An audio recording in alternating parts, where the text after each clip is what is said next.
السلام علیکم ورحمۃ اللہ۔ بہت سارے لوگ یہ سوال کرتے ہیں کہ مسلمان مسجد اقصیٰ سے اور فلسطین سے اتنی محبت کیوں کرتے ہیں، وجہ کیا ہے؟ اس کو اعتراض کے طور پر پیش کرتے ہیں۔ اس ویڈیو میں ہم آپ کو بتائیں گے کہ مسلمان مسجد اقصیٰ سے اور فلسطین سے محبت کیوں کرتے ہیں، اور یہ مسلمان کے ایمان کا جز اور حصہ ہے۔ مسجد اقصیٰ سے محبت کرنا ہر مسلمان کے لیے ضروری ہے۔ اس ویڈیو میں تمام تر تفصیلات ہم آپ کو بتائیں گے۔ فلسطین تمام انبیاء علیہ السلام کا مسکن اور سرزمین رہی ہے، اس لیے مسلمان اس سے محبت کرتے ہیں۔ اسی طرح حضرت ابراہیم علیہ السلام نے فلسطین کی طرف ہجرت فرمائی ہے۔ اللہ تعالیٰ نے حضرت لوط علیہ السلام کو اس عذاب سے نجات دی جو ان کی قوم پر اسی جگہ پر نازل ہوا تھا۔ حضرت داؤد علیہ السلام نے اسی زمین پر سکونت رکھی اور یہیں اپنا ایک محراب بھی تعمیر فرمایا تھا۔ حضرت سلیمان علیہ السلام اسی ملک میں بیٹھ کر ساری دنیا پر حکومت فرمایا کرتے تھے۔ چیونٹی کا وہ مشہور قصہ جس میں ایک چیونٹی نے اپنی باقی ساتھیوں سے کہا تھا، اے چیونٹیوں اپنے بلوں میں گھس جاؤ، یہیں اس ملک میں واقع اسکلان شہر کے ایک وادی میں پیش آیا تھا جس کا نام بعد میں وادی نمل چیونٹی کی وادی رکھ دیا گیا تھا۔ حضرت زکریا علیہ السلام کا محراب بھی اسی شہر میں ہے۔ حضرت موسیٰ علیہ السلام نے اسی ملک کے بارے میں اپنے ساتھیوں سے کہا تھا کہ اس مقدس شہر میں داخل ہو جاؤ۔ انہوں نے اس شہر کو مقدس شہر شہر کے شرک سے پاک ہوئے اور انبیاء علیہ السلام کا مسکن ہونے کی وجہ سے کہا تھا۔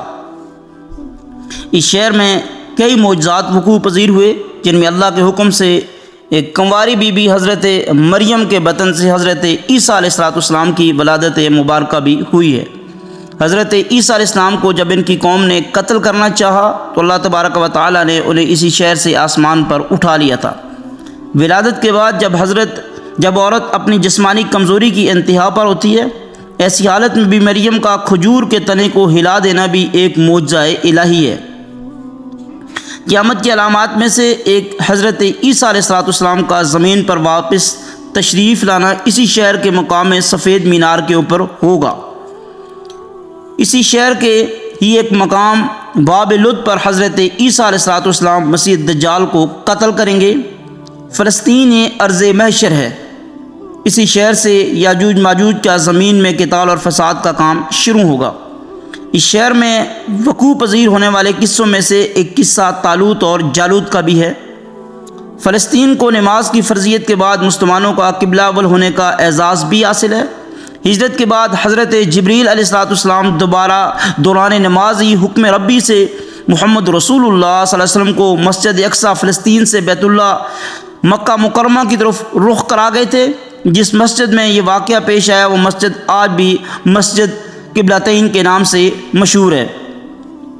حضور صلی اللہ علیہ وسلم معراج کی رات آسمان پر لے جانے سے پہلے مکہ مکرمہ سے یہاں بیت المقدس فلسطین لائے گئے تھے۔ سرکار دو عالم صلی اللہ علیہ وسلم کے اقتداء میں انبیاء علیہ السلام نے یہاں نماز ادا فرمائی۔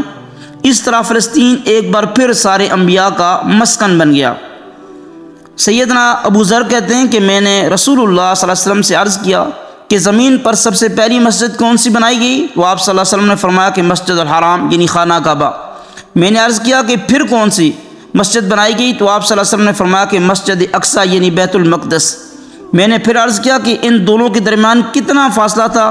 تو آپ صلی اللہ علیہ وسلم نے ارشاد فرمایا کہ 40 برس کا، اور تو جہاں بھی فرمایا نماز کا وقت پائے وہیں نماز ادا کر لے، پس وہی مسجد ہے۔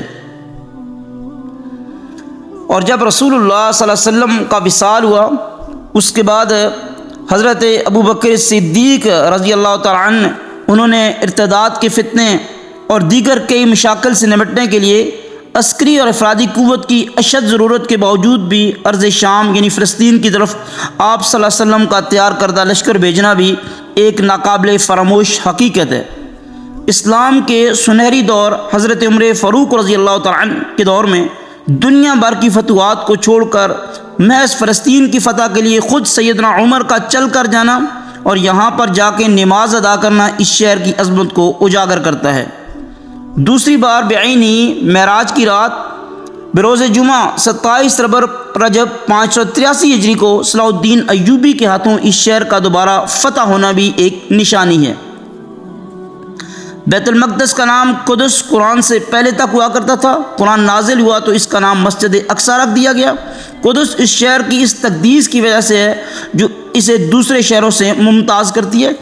اس شہر کے اصول اور اسے رومیوں کے جبر و استبداد سے بچانے کے لیے 5000 سے زیادہ صحابہ کرام رضوان اللہ علیہم اجمعین نے جام شہادت نوش کیا، اور شہادت کا باب آج تک بند نہیں ہوا، سلسلہ ابھی بھی چل رہا ہے۔ یہ شہر اس طرح شہیدوں کا شہر بھی ہے۔ مسجد اقصیٰ اور بلاد شام کی اہمیت بالکل حرمین شریفین کی طرح ہے۔ جب قرآن پاک کی آیت والتین والزیتون وطور سینین وہذا البلد امید نازل ہوئی تو ابن عباس کہتے کہ ہم نے بلاد شام کو التین انجیر سے، بلاد فلسطین کو الزیتون زیتون سے، اور الطور سینین کو مصر کے پہاڑ کوہ طور جس پر جا کر حضرت موسیٰ علیہ السلام اللہ پاک سے کلام کیا کرتے تھے، اس سے استدلال کیا۔ اور قرآن پاک کی آیت مبارکہ وَلَقَدْ كَتَبْنَا فِي الزُّبُورِ مِن بَعْدِ الذِّكْرِ أَنَّ الْأَرْضَ يَرِثُهَا عِبَادِيَ الصَّالِحُونَ سے یہ استدلال لیا گیا کہ امت محمد صلی اللہ علیہ وسلم حقیقت میں اس مقدس سرزمین کی وارث ہے۔